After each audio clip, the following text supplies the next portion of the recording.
real conversations, and some hard truths. Gangs, drugs, and guns. Giving a voice to those willing to sacrifice. We have stories that need to be told. We have lessons that need to be taught. Protect and serve. Welcome to The Quiet Professional. Welcome back, everybody. Nathan Romas with you. And today we're going to be talking about gangs, guns, and some violence. And for that, I've got Doug Spencer on the show. Doug first joined the Vancouver police in March of 1990. He was a third-generation VPD member. In 1995, he joined the gang crime unit, where he served until 2005, when he was transferred to the youth squad. Doug is a court-recognized expert on gangs in British Columbia. He created a presentation titled The Truth About Gangs, which he's presented hundreds of times to various community members. Doug is also a member of Odd Squad Productions, which is a nonprofit society that educates the public about major social problems such as gangs and drugs. Doug has been recognized for his policing with awards, such as in 2008, he received the Police Officer of the Year Award for gang prevention amongst youth. And Doug has since retired. He served several years with Vancouver Transit Police after that. And today he continues to present with Odd Squad Productions. So welcome, Doug. Thank you, Nathan. Pleasure to be here. Hey, and I'm glad we could get you on. I'm always excited to talk to a fellow gang cop. So we always have much in common. So it's usually generally an easier thing for me to host. Yeah. But you know what? If we could start kind of at the beginning, because you've done quite a bit in your career and you've been pretty involved with the gang world. So can you start us at the very beginning, being a third generation police officer? Maybe tell us about growing up and where you came from. Yeah, I grew up in North Vancouver. Of course, my dad was still in the drug squad, detective in the Vancouver drug squad. We used to, like any son, you'd tail around with your dad. I'd go to the station and stuff when I was a kid and meet the other policemen, and they're always really friendly, cordial men and women. And actually heard my dad talk to kids about drugs a few times on the radio and school. And I guess that always resonated in the back of my mind about doing prevention because, in Vancouver, you drive down the 100 East Hastings and it's just total misery, those people, right? Mm-hmm. A lot of young people too, from Edmonton and Calgary, they all end up in Vancouver because of the open drug market. And you just want to pass it forward and get those people help somehow. It's no fun arresting them over and over again. Mm. You're doing nothing, right? So, after a few years of burying young kids in the gang life and seeing kids overdose and stuff, I just thought, you know what? My calling is prevention. Save those kids from getting down in the 100 East Hastings and dying at the end of a gun. Mm-hmm. Over ridiculous drug gang stuff, right? Yeah. Well, and so you said you went to the police station quite a bit. You're obviously around a lot of police officers. Did your dad, and I'm guessing it was your grandfather, was the first generation, did they ever push you into this work, or did they say, hey, don't do this work? No. It's like a kid hanging around his father who builds houses. Mm-hmm. You think that's cool, right? What your dad does. So, my grandfather was actually in the Northwest Police before the RCMP. Oh, wow. And a couple of the guys he knows were involved in chasing the Mad Trapper in Alberta. That's how far back my grandfather goes, right? He established the dog squad in Vancouver. Oh, cool. We're talking like way back, right? Mm-hmm. He used to ride the police car out of the station on the side of the fenders, like some movie from the 40s, right? Bizarre. Did you have any friends or other family that went into policing around the same time you did? Well, obviously, my dad's friends were policemen, and then I got to know some of their kids who eventually became policemen as well, similar to me, right? I played a lot of sports when I was young. Hmm. Traveled all over the place. Played rugby in England and Ireland and Wales, and played baseball. Represented the under 21 Canadian team. Went down to the States, and I would always see officers around doing what we do here. Yeah. It's we're all from the same cloth, Yeah. right? Serve and protect. So it's just something it was a no-brainer for me to gravitate towards that. When you're kind of coming up through school and you're getting to 17, 18, um, was this still like number one on your mind? You knew this was going to be your career path, or did you kind of explore any other options, or go to university and see what else is out there? Yeah, no, I worked construction for a little while. Enjoyed that, made some money, you gotta pay bills like everybody else. But it was always in the back of my mind to come back to that. And then there was an opportunity for me to work at a place called the Coordinated Law Enforcement Unit, where I intercepted phone calls and stuff on these drug files. I was a special constable, Oh wow. and it just segued right into police work, right? Yeah. Yeah. So that's pretty cool. You get to do that even before you're in the policing. It's better than, like, I mean, some of the pre-hires, they got to get work front counter or something. They just deal with collisions all day. I mean, what you're saying there, that sounds a lot cooler. Yeah, no, it certainly was bizarre. It's like something that you do at the end of your career, right? You Hmm. do wiretap, big investigations into these drug gangs and stuff. I was involved in the Squamish Five terrorists in Vancouver years ago.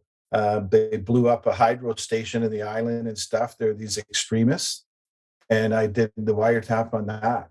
So it's really interesting that by listening to people on the phone, you get to understand their criminal mind. Yeah. And that when I went out on the street, it's there. I now have that in my knowledge base, right? To Yeah. deal with people on the street. I kind of knew what they're thinking. Hmm. Yeah. I mean, that helps you relate to them. You might come in with some pre-existing knowledge, right? And you're just better off at talking to them. Totally. Yeah. And they're even drug addicts. People think drug addicts are bad people. They're not bad people. Hmm. They're people that have made bad decisions. They've had horrific stuff happen to them in their life, which makes them, try and numbify it with drugs, Yeah. and they end up being addicted, right? So you can't talk down to people like that. Mm. They're no different than anybody else. I know a policeman's brother in Vancouver that's an addict. Hmm. I know lawyers, doctors, and all sorts that have had something happen in their life. And for whatever reason, they've spiraled down that addiction trip, right? Yeah. Yeah. It's definitely, once it gets its claws into you, it's pretty hard to get loose of it. So when did you apply to the police, and can you kind of walk us through what that process was like? Back in the 90s, Yeah. or late 80s? Yeah. No, I went and took some college courses at Langara, psychology and sociology and stuff, kind of showing, because back then they wanted you to have at least 2 years university education, Mm. right? So I had to kind of show them that I could handle the educational factor in the JI, and that I could write essays and do all that kind of stuff. Because of course, as you know, police is all about writing, Yeah. right. So, um, like when you write an ITO, the people who really know how to write get warrants to go get this and that, right? Because of their skill in Hmm. writing and explaining the evidence and stuff. So, um, yeah, I got involved in that, and then I put my application in. I was playing lots of sports, so I was physically fit. That was an issue. Um, I actually There was a deputy chief in Vancouver who I ended up becoming friends with. His name's Steric, and he wanted to show that there was no favoritism with me getting on the job. So he made me go and take this English equivalency exam at City Hall in Vancouver. Oh. And I went and took it, and I got like 98% on it because, I mean, that exam is for people that are here as immigrants and stuff. Yeah. Right? So it was a really easy English exam, but good on him. He's trying to show that there shouldn't be any favoritism, right? The Yeah. person that's best suited for it should get the job. That's the way it is. So eventually I got hired, and then I got in 2008 when I got Officer of the Year, I went to the Vancouver Police Ball, Hmm. and Deputy Sterick standing there, and he walks up to me and he says, "Doug," he says, "I was wrong about you at the start, and you've really proven to be a really good officer and an asset for Vancouver." And not often do you see deputy chiefs kind of eat crow like that, Yeah. Yeah. right? It goes to the type of guy he was. He was a leader, right? So it was cool. Who presented the award? Like, who is that for all of policing in BC, or is this It's through this? the Vancouver Board of Trade, yeah, for the Okay. Vancouver Police. That's the Officer of the Year and stuff, Okay. which was a huge honor Yeah. because at the time, I can remember now, the deputy chief now in Vancouver, it was between me and her. Hmm. And she wrote this amazing paper and thing dealing with the mentally ill, Oh, okay. which, as you know, today, boy, that's front and center, right? Yeah. Everybody realizes that these people have issues like that. So to win that award was just mind blowing, actually. Mm-hmm. Yeah, it's quite an accomplishment. I mean, think of the hundreds, if not a couple thousand members that a service could have, and you're the one, right? You got chosen for that. And was that one voted on by peers as well, or how do they pick it? No, it's I was selected by peers Hmm. and put in, but it's the Board of Trade, I think, has a great deal to do with it. It's presented to them, and these leaders, business community leaders, Yeah. select. And at the time, it was right after the Bindi Johal era in Vancouver, where there was like 50 something murders in a couple of years, right? And the big Gillian Guest trial and all this stuff, Mm-hmm. where Bindi slept with one of the Bindi's boys slept with one of the jurors, and he got off on the murder charge. Oh. It ended up becoming a movie. It obviously why. Yeah. So there was a lot of young guys getting mowed down by gangs. So me doing this prevention piece, I think these business leaders were like sick of seeing all these young people waste their lives, Mm-hmm. and hence they chose me. Okay. Well, maybe we'll get back to this point, but talking back just about like the application process and then training. What was training like back in that time? Very physical. Okay. We used to do runs. It would be similar to like joining the Marine Corps, Oh, really? where you're just, oh yeah, they just run you, and physical fitness, climbing ropes, um, all sorts of stuff. You had to be really fit, Wow. right? And I'm a bigger guy, 6'3", like 230, right? So I had guys that were a lot smaller than me that were hockey players, and these guys were like rabbits running around, right? They're just so, it was tough for me, but that's part of it, right? You got to show them that you're able to handle the pressure and the stress and stuff before you hit the street. Right? And one thing I found really interesting is they made us put on the boxing gloves Yeah. at the academy, which I don't know if it's done anymore. No. But half of the members from my class were like lawyers and stuff. Mm. They had never been in a street fight. Yeah.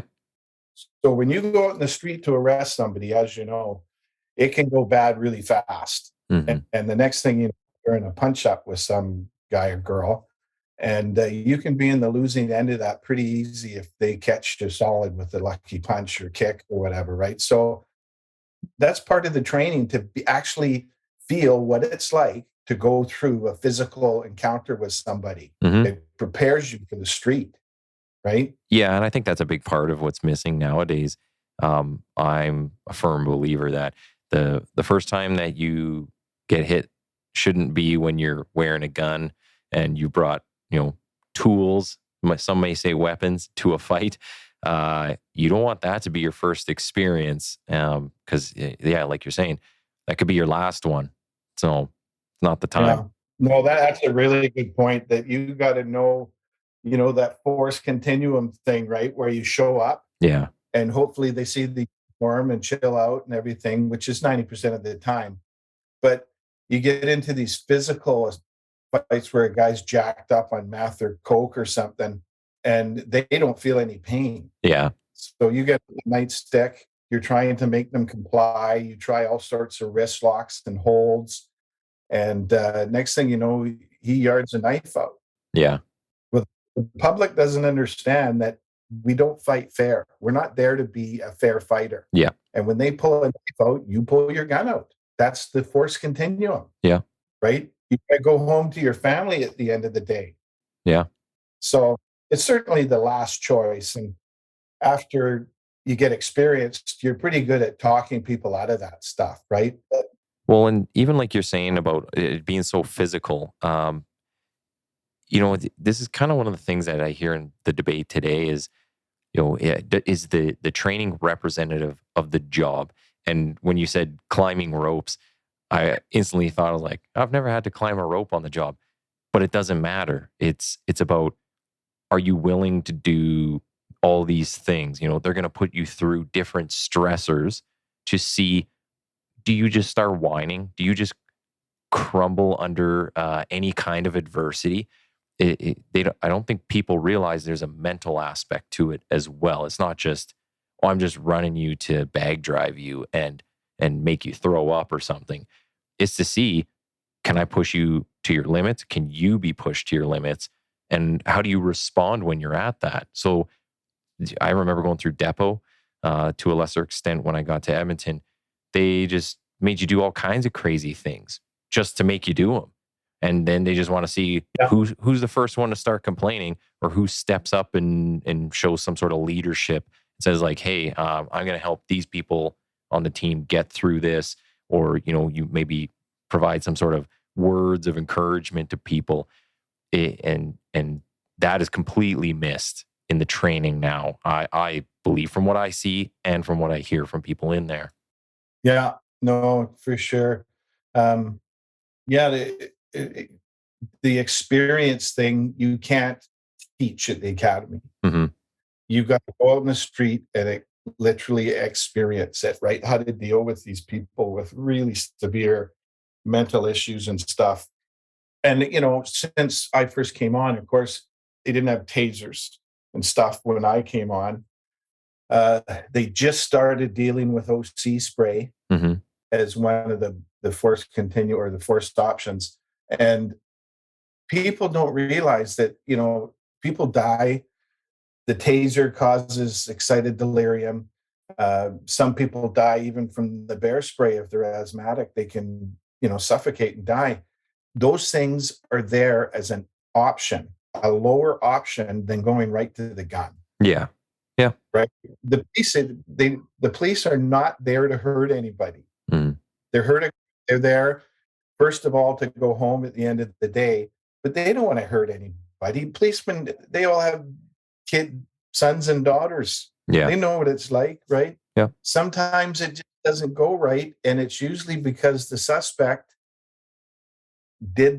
took this drug, made a bad decision, whatever, and it escalates, right? Yeah. Much of what we do is very reactive. And people's behavior will dictate a response, right? And depending on the officer, male, female, are you 230 pounds? Are you 110 pounds? How much sleep you got? Are you standing out in the winter? Are you standing out in the summer? All these things come into play and will determine the type of response you might give to somebody. And every single cop is different. You can send 20 cops into a situation. You're going to get 20 different ways of handling it, potentially. So it's very interesting hearing about the training.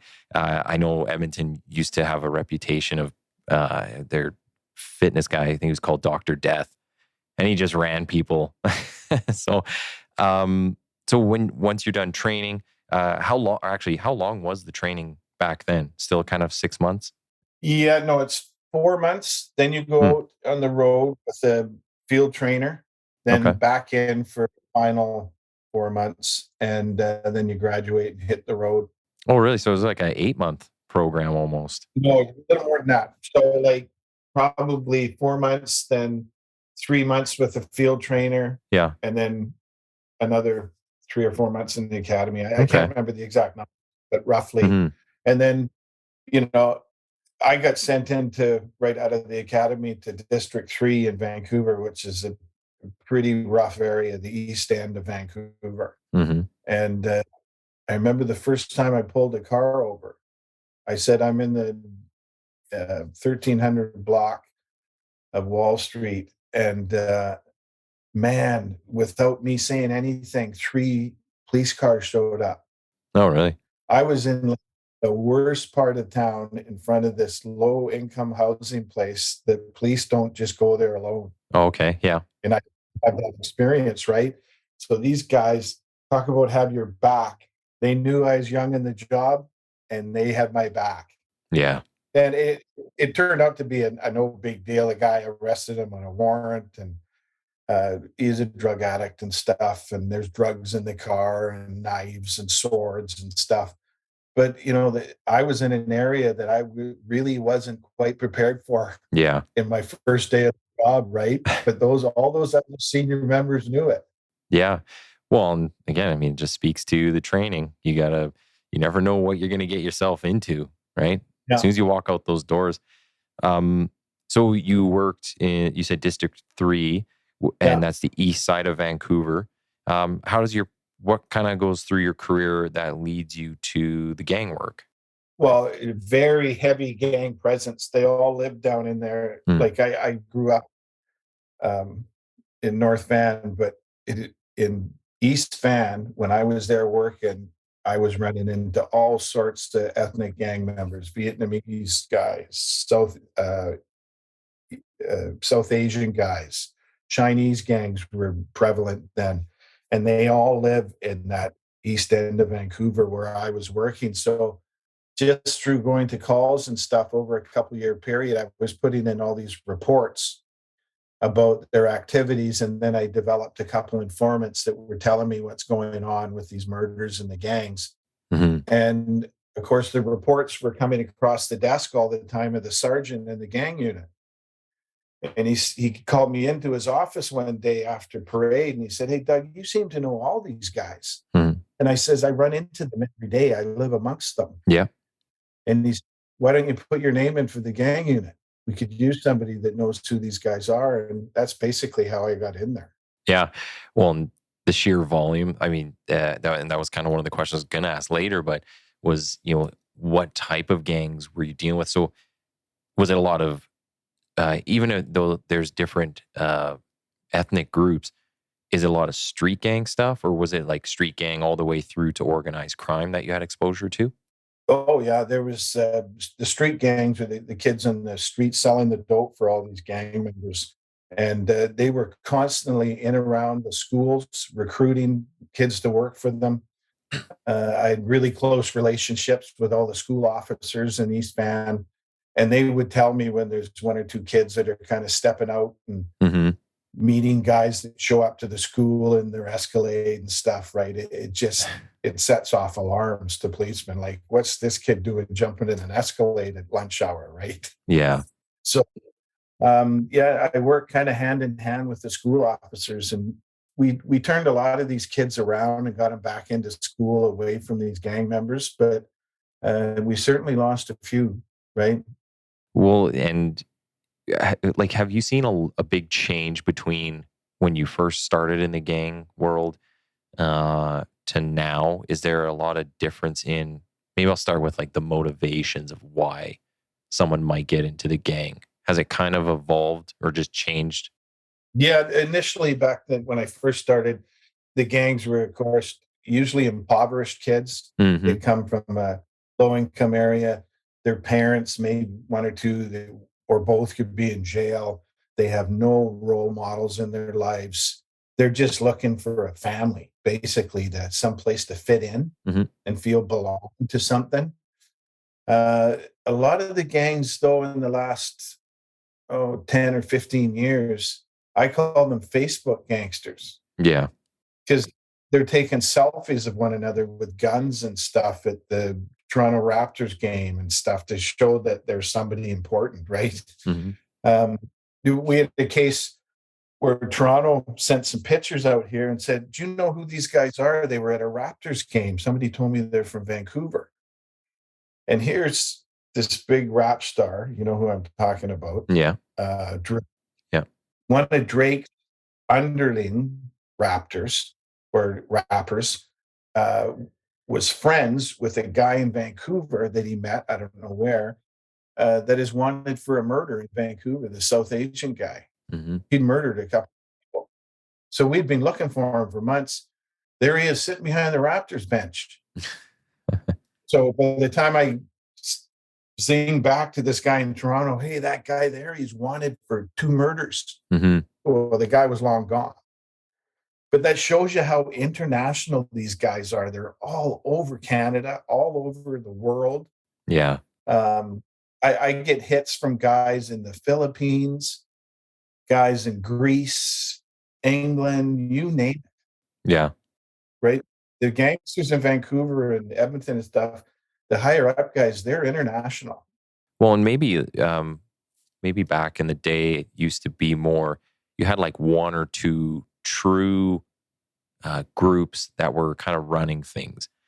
And then you just had a whole bunch of people below. And like you're saying, it's people looking for belonging, family, protection. Those types of things were the motivators for getting into these groups. But now, where we have a much larger middle class, people are much more well off nowadays in general. We've Yeah. basically elevated a whole section of society where it's not so much about just the family structure. Like a lot of the guys that we deal with come from a complete home. They've got the 2 parents. They might have a couple siblings. The parents provide them with a vehicle. They go to school. I don't know how many of our guys actually like hold down real jobs Monday to Friday, 8 to 4, and then they go play gangster at night and on the weekends. And some of them are shooting or killing people.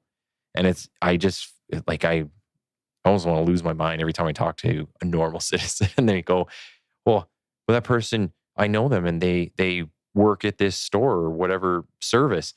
And I was like, yeah, if you don't know what they're doing at night, I know what they're doing at night, and they're leading a double life, and this is for quite a few of our guys.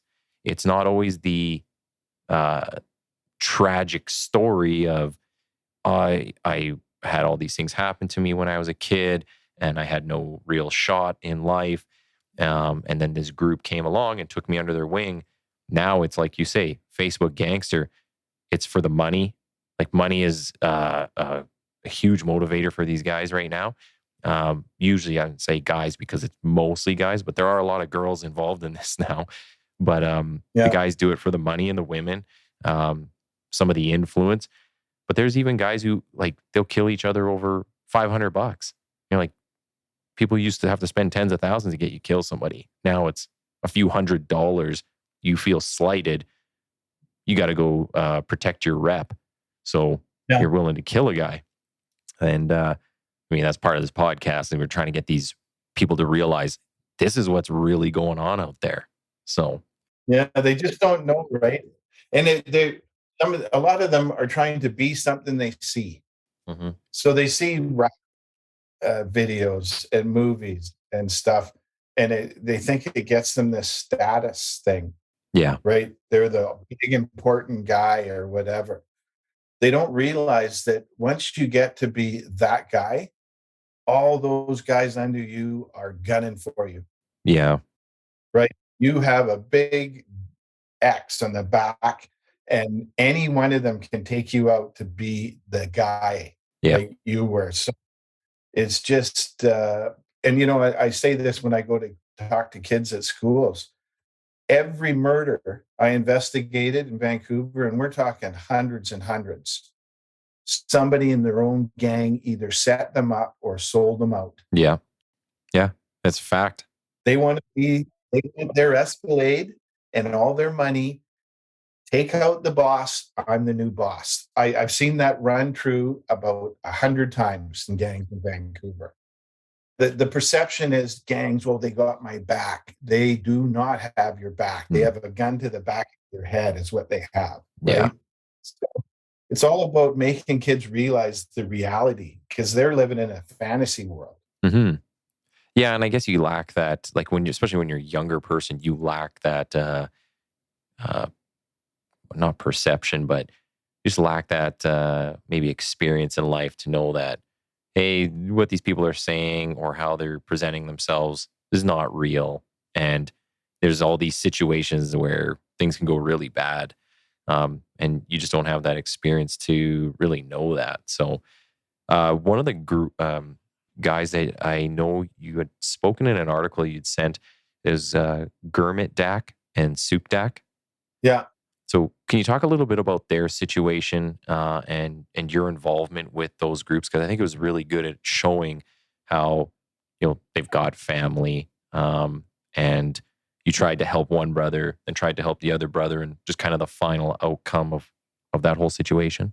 Yeah. Well, I first met Gurmeet in grade 5. Went to Henderson Elementary in East Vancouver. He's a tiny little guy, not very big, but he had the gift of the gab. Mm. He could talk guys into anything. And before you knew it, he got into high school. And of course, I had this kind of rapport with him. He was always actually quite respectful when I talked to him in the street. And we checked him one day, and he had a list of names in his pocket. And I'm like, what's this? And trying to figure it out. Well, what he was doing, he had all these great big South Asian kids were extorting all the kids in his school. There was over 100 kids on that list. They were all giving Gurmeet their lunch money. Oh, jeez. And if you didn't give them your lunch money, these great big South Asian guys, huge, would come and beat you up. Yeah. Like, he learned very early in life, he had the gift. And, at the time of his demise, I went to his funeral. There was Hell's Angels there. There was UN gang members. He was probably the biggest drug dealer in the West Coast. Mm. He was known by all up and down the West Coast for his drug dealing. So before he got murdered, his little brother, Suk, was hanging out with a bunch of bad guys, his old friends. And he contacted me from prison. He says, Doug, can you go talk to my brother? He's going to end up like me. Mm-hmm. He said, he's hanging around with the wrong guys. I know there's guys that have hits out on all my friends. He's going to get in the crosshairs of a rifle. So I went to their family home on Main Street, and I went and talked to him. Took him out in the car. And I says, man, you're heading down the wrong road. You don't want to be like your brother. Yeah. Your brother's in jail for another 4 or 5 years. And when he gets out, there's guys trying to kill him. Yeah. I said, you're a smart young guy. You got to figure it out. And I said, just so you know, your brother sent me to talk to you. Mm-hmm. Right? Because he loves you. So I had to talk with him, and I developed a rapport with him. He respected me that I reached out to him and stuff. And the next thing I know, I'm at the Vancouver Police retirement dinner, and I get the phone call, hey, Suk and his bodyguard just got whacked at the casino in Burnaby. Right? Mm. And people have this perception that I think, oh, that's great, he got whacked. For me, that was a failure. What could I have done to make that kid realize where he was heading? Right? I tried everything I could. I actually gave him a copy of his brother did a taped interview with us talking to young kids about gangs, right? Mm-hmm. And you'll see it in that presentation I send you. And I took him a copy, and I said, listen to your brother, man. He's living that life. He knows where he's going. Yeah. But he didn't listen, right? Well, I think people on the outside of law enforcement don't always realize just the type of work that police officers do and how you kind of insert yourself into some people's lives and you try to make a difference. You try to make a change in there. Some people think we're just there to pick on them or whatever it might be, but it's Yeah. definitely not the case. You don't see that. It's you're trying to make a positive change because either something with that person kind of resonates with you. You build that rapport, and then you know, you can have, even though they're out doing illegal stuff, uh, you can still have that relationship with them, a professional relationship. And like you said, they know you're still the police and you've got your job to do. But if you can try and get them out of that lifestyle, which might have a further effect on, their friends or family who are getting involved. So, yeah, definitely an important piece to get across to the public. Well, I had this thought in my head. It's very hard to measure your success about gang prevention and stuff. I've had dozens and dozens of ex-gang members contact me now on social media, Instagram, LinkedIn, Twitter, all these things. Yeah. And I end up talking to them and connecting with them, and they say, generality, you basically saved my life. I was heading down that path. All my buddies are all dead now. Yeah. Right. I run a successful business. I'm married. I got a couple kids. I figured it out. Right. That is a win-win for me. It makes me feel like the 27,000 kids I presented to, if one gets it, I'll keep talking. Yeah. Right. It's just, me and it's frustrating for us to know that a lot of these young guys and gals have potential. They're just getting sent in the wrong direction. Yeah. Right. Well, and you know what? I've had this conversation many times with people where I say, end of the day, no matter what's going on in someone's life, nothing will change and nothing will get better until they accept responsibility for their own decisions. At some point, they have to take ownership of their own life, realize what I'm doing is not working, and I have to make the change because nobody can physically make you do anything. Nobody can make you go out and commit crimes. But I can appreciate that it's hard to get out of that lifestyle, especially if people are looking to kill you. But ultimately, it's up to the person to change their life, and it'll never get better for them if they don't accept responsibility for their decisions going forward. Totally. But just before we kind of get on to talking about what you're doing right now and your current work, I did want to ask about two things. One might be a little bit of a longer explanation, so I'll try that first. Just the expert, you're a gang expert. For people, can you explain what that means and how you become recognized as a gang expert? Yeah, there's in Vancouver, we had a criteria of 6 things that would deem somebody a gang member. And out of that 6, you had to have at least 3, plus the main one being that you're doing all the criminality you're doing for the betterment of the gang. Right?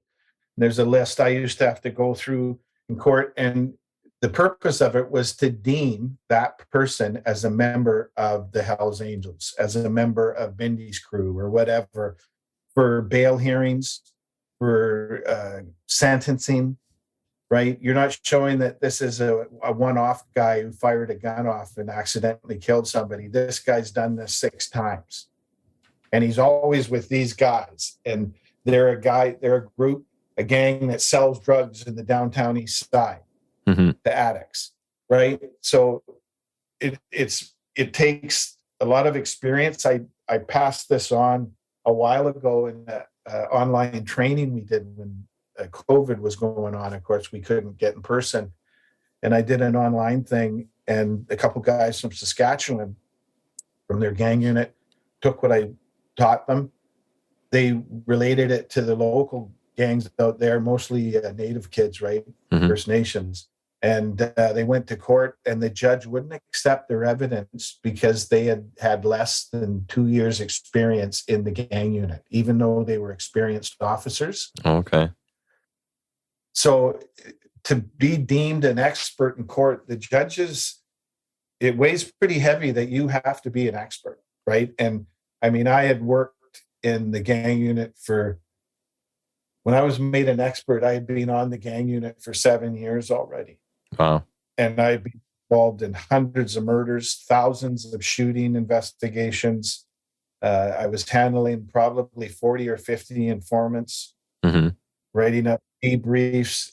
I could basically, if there was a shooting in Vancouver, I could phone a couple sources that night and I would know what the shooting was over and who did it before the end of the night. Yeah. Yeah, we see that here. Right. And collect the evidence and charge whoever you can. But I mean, there's certainly situations like Hell's Angels murders, pretty tough to deal with because they're bringing in some outside contract killer from the States or wherever that shoots the guy and leaves the next day, never to return. Tough to prove that case, right? Yeah. A lot of the local gangs, they use some young little 15 or 16-year-old kid. Here's a gun, go kill that guy and you'll be part of our gang. Well, you can solve those. Yeah. Right? Yeah. Well, yeah. And you the kind of some of the stuff you were saying there, you brought up bail reform. I probably should ask this on just the last thing we were talking about. But is an example that you sent about a guy that you arrested there three times in a 3-week period, and just kind of what happened after that. Can you talk a bit about the bail and some of the issues maybe we're seeing with these groups right now and how basically everybody's just allowed out?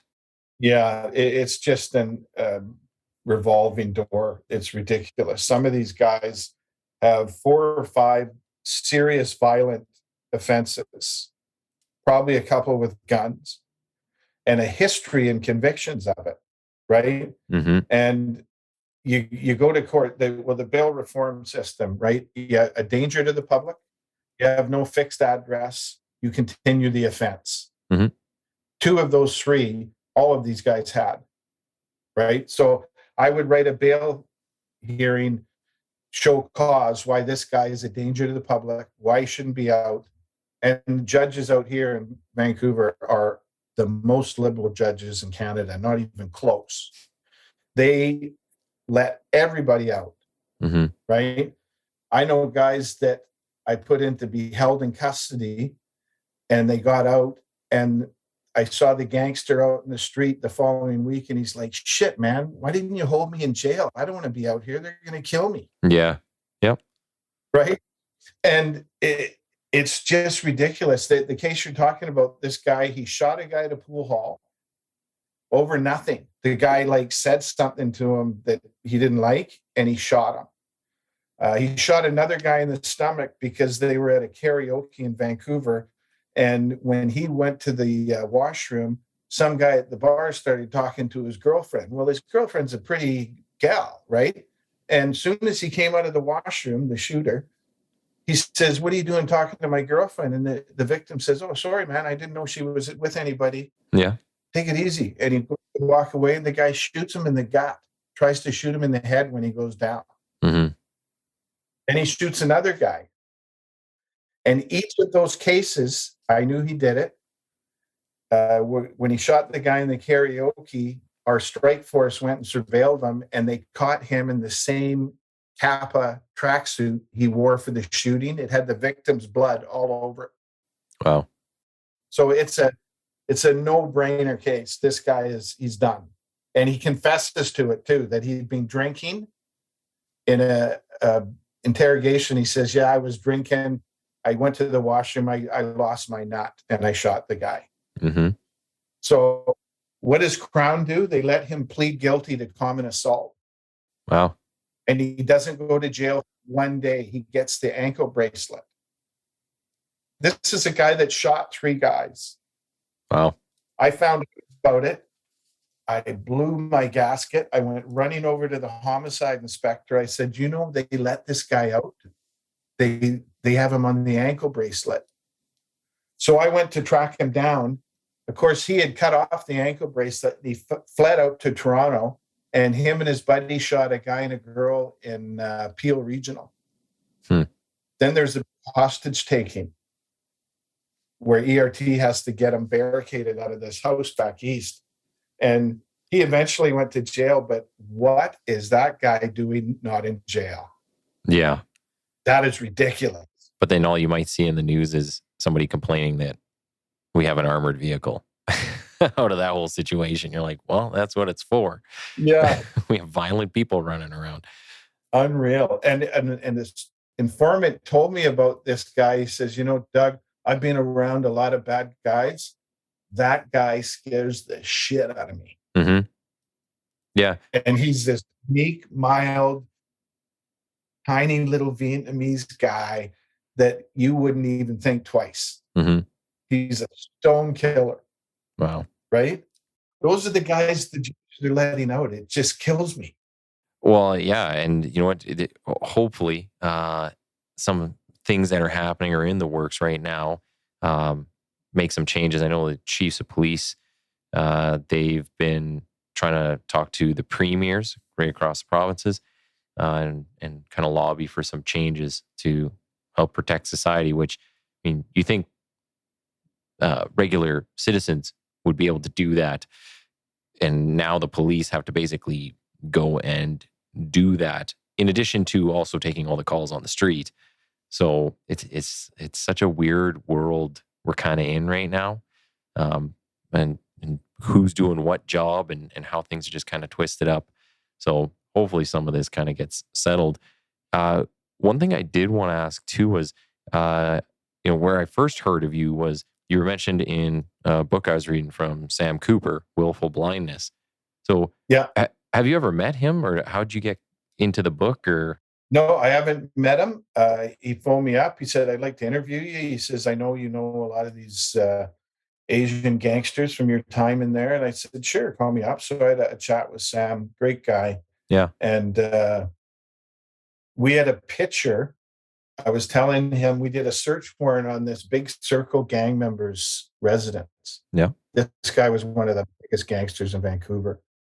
And we go in and start doing the search warrant, and sitting above his couch on the wall is a picture of him and the premier of BC, Glenn Clark, time. And we all look at one another. Whoa, this guy's up there in the food chain, right? Yeah. And not to berate Glenn Clark, he's probably just some dude that went and took a photo op with him, right? At some fundraiser or whatever. Mm-hmm. I don't think Glenn Clark knows who this guy is, but the guy's connected, right? And in fact, he did the U.S. Secret Service came up and took this embossing machine that we took off these guys in the search warrant. And that embossing machine was responsible for $100 million worth of fraud in California. Oh, really? They forensically connected it to all this fraud in California. It was making these making money, $20,000 credit card things. And then they did them again. He had done over $100 million in counterfeit currency in the U.S. Jeez. This guy was way up the food chain in gangs. And that guy is in the mix of all the River Rock stuff that Sam was investigating. So I get background on him, right? Yeah, is all the foreign influence, casinos, like how everything was tied in together. Very interesting book. So maybe you'll have to write a book one day. Sure. I've been offered by some people to write a book with them, but we'll see. Yeah. Well, let's kind of make sure we get into what you're doing nowadays. I want a bit of clarification. Was the truth about gangs presentation, is that in the Odd Squad work, or was this completely separate and maybe led into it? No, I took it in. I had invented this with Adam Dollywall, my partner, and Elvis Bellia. We were out at a funeral of a young kid again in Vancouver who got shot to death in Stanley Park.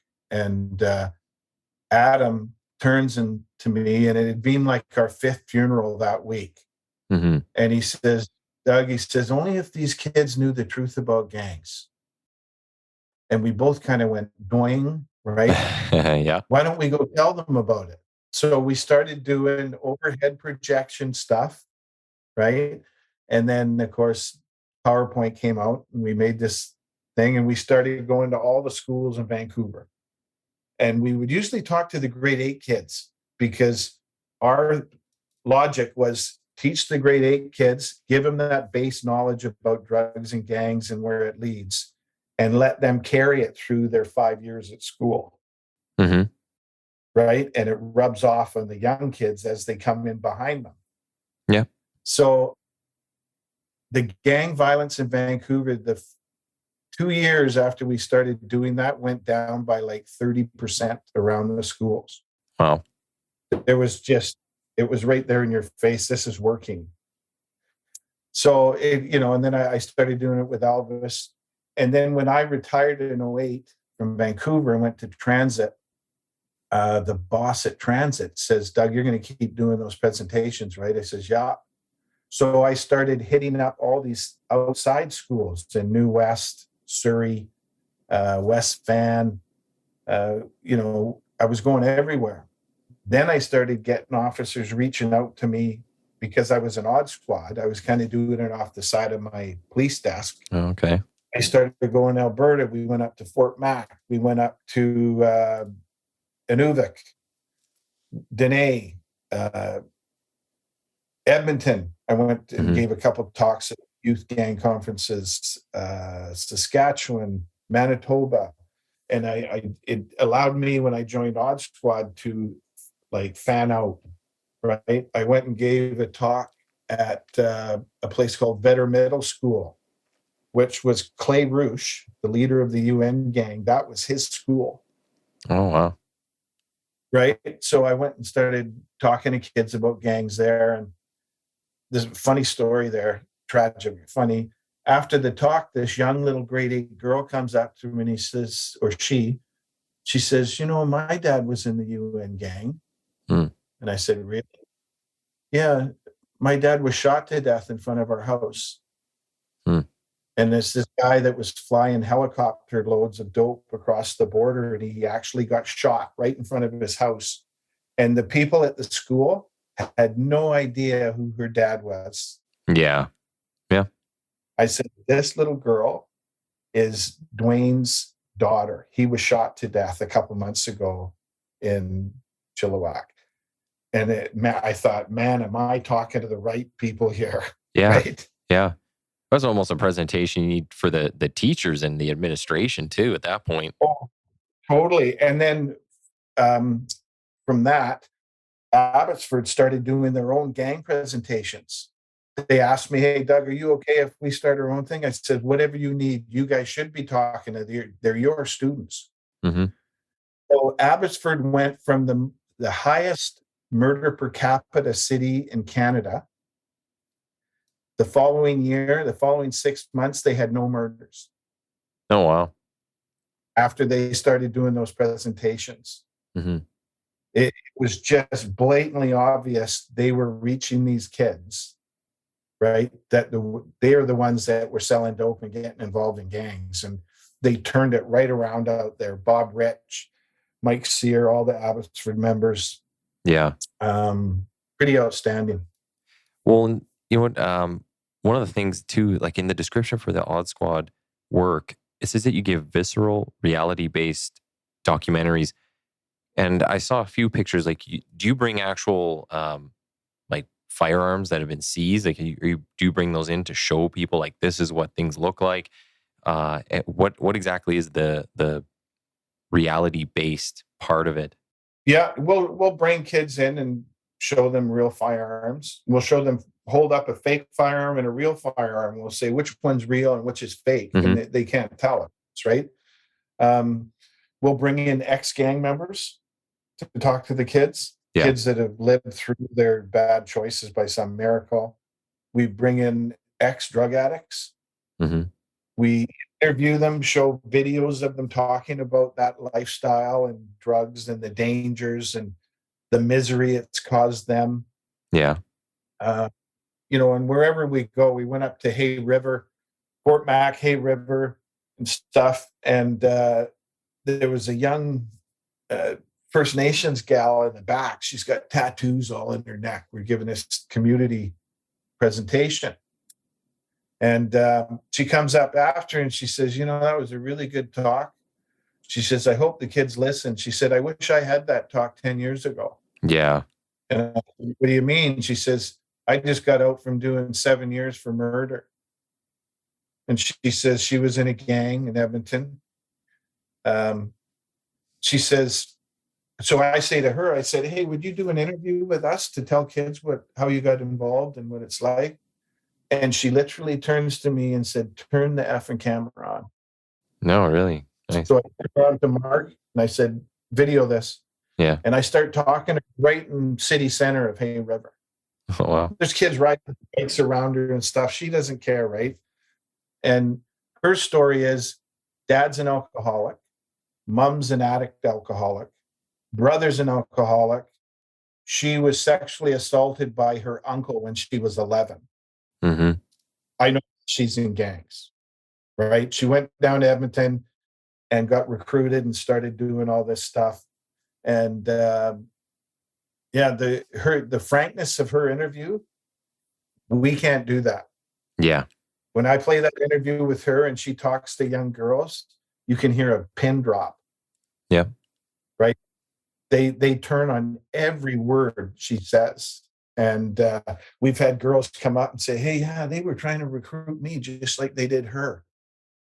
Right? So that's what you got to do with those presentations. You got to get real stuff. And some of it's graphic. Mm-hmm. But very few teachers ever say anything negative. They're like, oh boy, the kids needed to hear that. Yeah. Right? Yeah. A lot of parents try to hide their kids in the closet so they don't see it. That's later, man. There's the thing called the internet. Well, right? And exactly. These kids nowadays are learning stuff way younger. And it's all there in full explicit videos. You can get all kinds of things. I mean, we see people posting videos of shootings and murders. That's right on Instagram, right on Facebook. It's not hard to find. But also, you can't bubble wrap people forever. Like you do got to be real. I think kind of sheltering people from everything. Like we can't even say words in a certain context. It doesn't have to be like a racist term or something. Even if you're saying it in the context of when it was used, people are getting shut down for that now. So words have become violence, which makes no sense. But they're saying, words are violence. Well, what's real violence then? No, well, what is that called? So, yeah. And, I always tell the kids, I said, I'm not here to make you feel bad about your culture or anything. And in fact, I've arrested more white gang members than any other race. Yeah. The issue is, what do newspapers print? Vietnamese gangs out of control. They use that race thing to inflame people's feelings and stuff, right? South Asian gangs in Vancouver out of control. It's a crock. Yeah. They're trying to sell newspapers. Yep. Right? And the police know that. But the police are now deemed like, oh, you're picking on those, the poor Vietnamese guys or the poor South Asian guys. If a guy's purple with pink polka dots and he's committing robberies, that's the guy I'm going to arrest. Yep. Yeah. And this podcast, your Odd Squad group, getting the message out there is something I think police haven't done a good job at. So that's why we have these platforms now and do these presentations to get in front of the right people, especially the youth. That is probably the biggest thing, starting with the youth. It'd be nice if they almost had these kind of programs or just kind of built into curriculums, and give people an education on real life. This is what's really going on out there. It's not all sunshine all the time. You never know what the person sitting next to you is dealing with. And, just because things look great on the surface, they might not be. So, uh, I want to make sure I give you time to just because we're coming up to the hour here. I said I wouldn't keep you too much longer. How can people find you and follow the work that you do? Yeah, I'm on Twitter. I'm on LinkedIn. Um, oddsquad.com. OSP, Dispenser OSPs, the handle on Twitter. We do presentations all over. Mhm. We're traveling up next month. We're going up to Williams Lake to give community presentations on gangs. They have a lot of issues up there right now with a number of stabbings and all sorts of stuff. And, they want to educate the community and the kids about, the truth about gangs, because when a kid comes and recruits them from school, Mhm. they're not telling them the truth. They're telling them, hey, you're going to make this much money. You're going to drive this nice car. Yeah. And all the flash stuff, right? So we go up to those communities. We've been up north. We will go anywhere. We've been to John VA, Alberta. We went to their reserve there, and the people were really nice. And they were losing kids to gangs. Mhm. Like monthly, kids were going down into Edmonton and stuff and getting involved in gangs. When I went to Inuvik, the week before we went there was a shooting. And what happened, some of these gangsters from Edmonton, I think they were called the White Picket Fence Boys or something like that. Hmm. Some gang. This is way back. Okay. I'm probably screwing the gang name, but Like White Boy Posse? White Boy Posse. There Yeah, you go. they were super violent, like chopping heads off and stuff. They showed up in Inuvik and they were selling dope out of this car to all the kids. Well, in Inuvik, they're all hunters. Hmm. A couple of the dads got together and unloaded on the car with AKs, filled it full of holes. And they told the guy, get out of town. Yeah. That because they saw their kids getting addicted. Yep. Right. And they sent a message to these guys from Edmonton, get out of here. We don't want your drugs. We don't want your gangs. Mm-hmm. And I'm not advocating vigilante stuff, but that's reality. Yeah. They're trying to protect their kids from the evils and the misery of drug addiction, right? When you maybe one last question here, just when you go into certain communities, so if you go to like an Indigenous community, do you have like a data bank where you can just call up somebody who was in one of the First Nation gangs, a street gang, and bring that person? Because I don't or do you just, it's like, are you going to bring a Hell's Angel to that group? Like, would it resonate with them as much?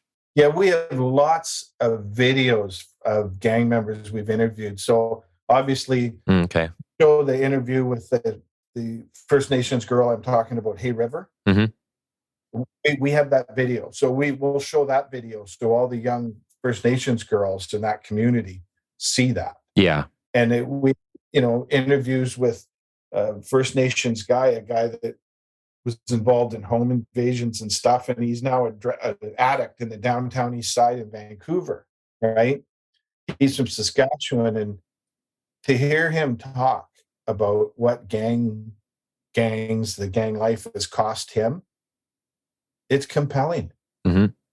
When these young First Nations kids see somebody like them from their culture, and both of them said, listen to your elders. Mm-hmm.